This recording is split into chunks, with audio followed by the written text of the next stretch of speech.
I was asked to give a couple different shout outs to some folks that are here today. First and foremost, I seen, where's he at? There he is, he's over there. Joe Salazar is here with us in the house. Joe Salazar is the original legislator who ran the Chicano license plate over and over and over again. So I just wanted to say, can we give him some love? Come on up here, Joe. We'll give you a hug, man. Come on. All right. Joe, you want to say something? All right. He asked a politician and attorney if he had anything to say. Of course I do. Hey, it's good seeing everyone. Great being down here in Pueblo. I have a lot of family here in Pueblo. Espinosa's here on the east side. And of course, you know, close to my homeland in the San Luis Valley where all my family is from. It's great being here.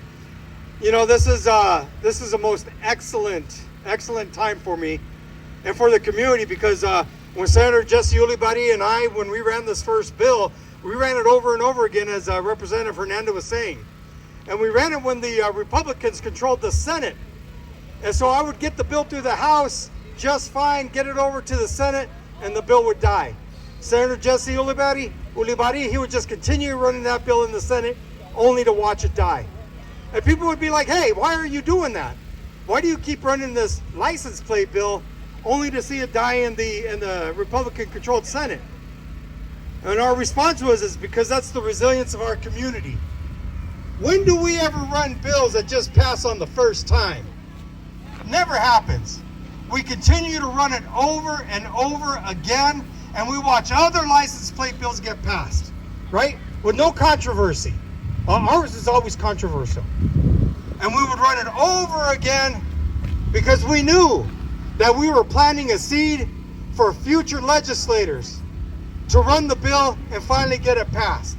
And that's what happened with Representative Tim Hernandez, Senator Julie Gonzalez. When they ran that bill, I knew that this was going to be the year because the seed had been planted and these guys just nurtured that seedling into something beautiful. So give them a hand for running this bill for the community. We ran it for you. We ran it for our Chicano community here in Colorado because we love you. And we also ran this bill to make sure that our nonprofit organizations are able to grow through this bill.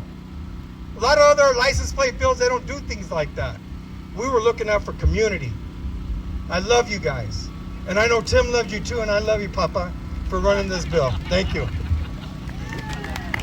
Anybody like the design of the Chicano license plate? We think it looks sick, yeah? All right.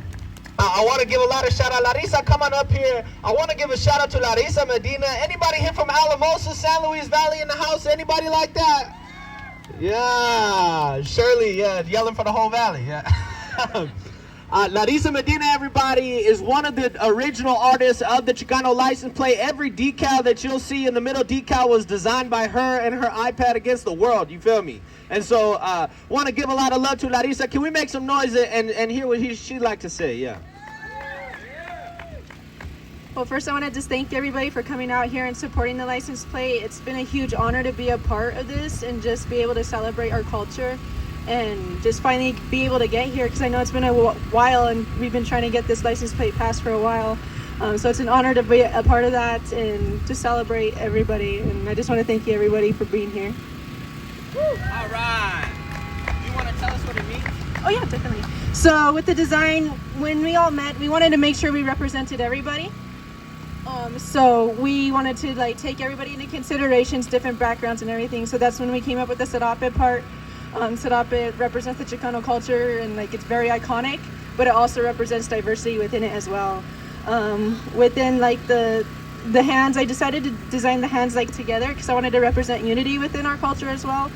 Because when we come together, we're very strong together, and I wanted to make sure I represented that. And then with the rose design, roses are very popular within Chicano imagery, and I wanted to represent that with just the love for our traditions and our culture as well, and just be able to show that within a visualization with that. So yeah, thank you. Make some noise for Larissa Medina, yeah. All right, and I got the unique homework assignment from Ms. Torres that I have to tell everybody how to get this license plate. So, here's how it works, everybody. If you want a Chicano license plate for your Ramfla, for your lowrider, for your motorcycle, for your Subaru Outback, because you got errands to run, you know, we got lives too, all right? If you want one for your car, the Chicano license plate is what's called a special license plate. So you know when you go to the DMV and they have them for Stegosauruses and they have them for Italians and they have them for all kinds of other stuff. You can pick, but before you get the license plate, you have to make a donation. And so if you want the license plate, you have to go to El Movimiento Sigue. You have to give them a minimum $50 donation. How many dollars? 50 minimum. If you want to give 500, you want to give 5,000, that's welcome too. But that donation will come with a pin. You'll take that pin straight over to the DMV. You can go in person and say, hey, I'd like to order my license plate. The DMV is going to tell you, okay, we'll mail them to you. So if you go in person, you're not going to walk out with a license plate. So you can get your pin, go into the DMV and get it taken care of. Or if you have that pin, you can actually order your license plates online through the DMV website and put your pin in and say, hey, I have this pin from El Movimiento Sigue. The $50 donation is a one-time donation, but I know that El Movimiento Sigue has committed to fund a lot of different youth programs across the state to support Chicano students, so any amount is welcome, but also if you want to donate $50 a year, you want to donate a little more, that's welcome too. And so let me see what else I got to say. So if you go online, there's some information up here that you can see the online process if you'd like to follow through. But basically, you're just going to input that PIN, you'll pay the fees, and then you'll be taken care of. The final thing I wanted to make sure I said, it's going to be available January 1st. If you go to the DMV on Monday, they're going to laugh at you and be like, that doesn't exist yet.